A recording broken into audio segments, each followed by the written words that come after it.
নমস্কার বন্ধুরা, আজ আমি চলে এসেছি আরেকটা রেসিপি নিয়ে। আজকে কি রেসিপি বানাবো বলো তো? এই দেখো, ময়দা নিয়ে নিয়েছি। আগে ময়দাটা তো মেখে নিই, তারপরে কি রেসিপি সেটা বলছি তোমাদেরকে। ময়দাটাকে মাখবো, ওই জন্য আমি নিয়ে নিয়েছি চিনি গুঁড়ো। অল্প একটু গুঁড়ো চিনি দিয়ে দিয়েছি।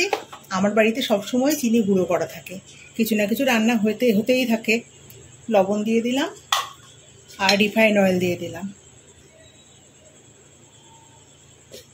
ময়ন দিয়ে যেভাবে ময়দা মাখে সেভাবে আমি ময়দাটাকে ভালো করে আগে মেখে নিচ্ছি। আর বাচ্চা কাচ্চা বাড়িতে থাকলে না, এই সন্ধ্যাবেলা নানা রকম বায়নাক্কা থাকে। আজকে এটা, কাল সেটা। আজকে সেরকম আবার একটা বায়না শুরু করেছে। বায়না তো মেটাতেই হবে, কারণ বাইরের খাবার খেতে দিই না। যা কিছু বায়না সে তো ঘরে আমাকে মেটাতেই হয়। এবার আমি অল্প অল্প জল দিয়ে ময়দাটাকে মেখে নেব। ময়দা কিন্তু যেভাবে মানে সুন্দর করে মাখলে পরে সেই ময়দা দিয়ে যাই বানানো হোক না কেন, খুব ভালো হয়।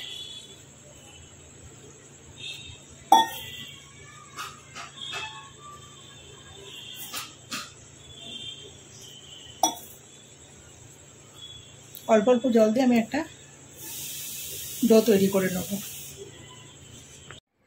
ভালো করে ঠেসে ভালো করে মেখে নিয়েছি। একদম মোলায়েম করে মেখেছি।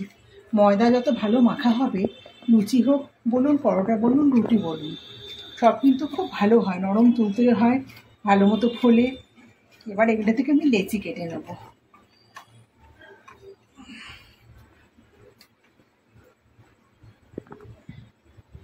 খুব বড় না, মিডিয়াম সাইজের লেচি আমি কেটে নিচ্ছি।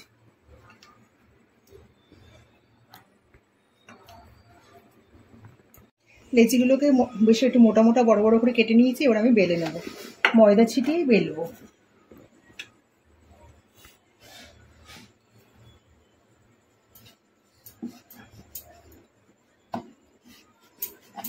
একটু বড় করে পাতলা করে বেলবো।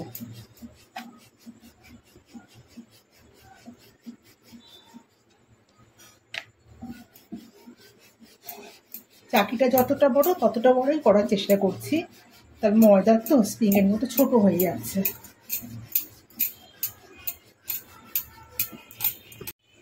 বড় করে বেলে নিয়েছি চাকিটা সমান করে।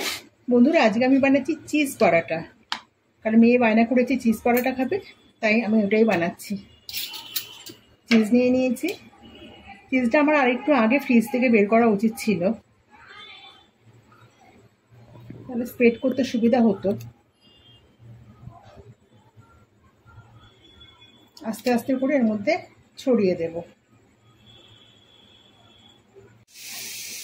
চিজটাকে ছড়িয়ে দিয়েছি। এবার এর মধ্যে দিয়ে দেবো চিলি ফ্লেক্স আর অরিগানো। প্রথমে চিলি ফ্লেক্সটাকে ছড়িয়ে দিচ্ছি, ঝালটা স্বাদ অনুযায়ী, আর দেবো না। আর অরিগানো দিয়ে দিচ্ছি। এবার এটাকে ভাজ করব।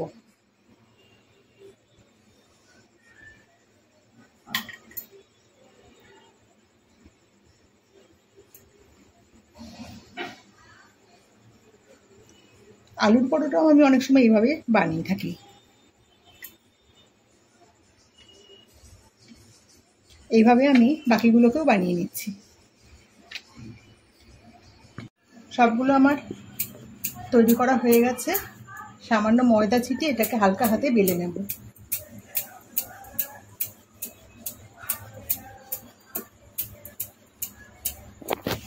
আমার বেলে নেওয়া হয়ে গেছে, আমি চাকরির মধ্যে দিয়ে দিলাম।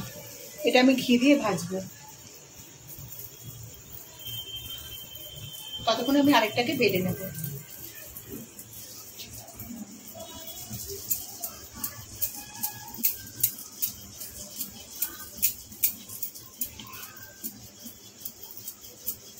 আর আমার মেয়ে বললো, মা বেশি বড় বড় করো না, একটু ছোট ছোট রাখো যাতে চিজটা মুখের মধ্যে পড়ে। তাই আমি ছোট ছোটই রাখছি, বেশি বড় করছি না, আর বড় করবো না।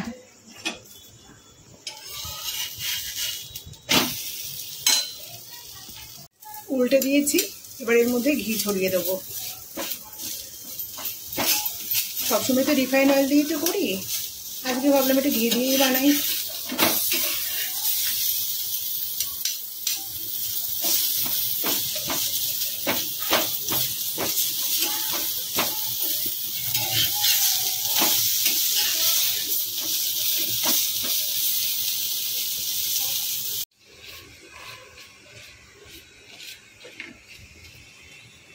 বেলুনের মতো কিন্তু এগুলো ফুলবে। এই যে পুরো ফুলেছে।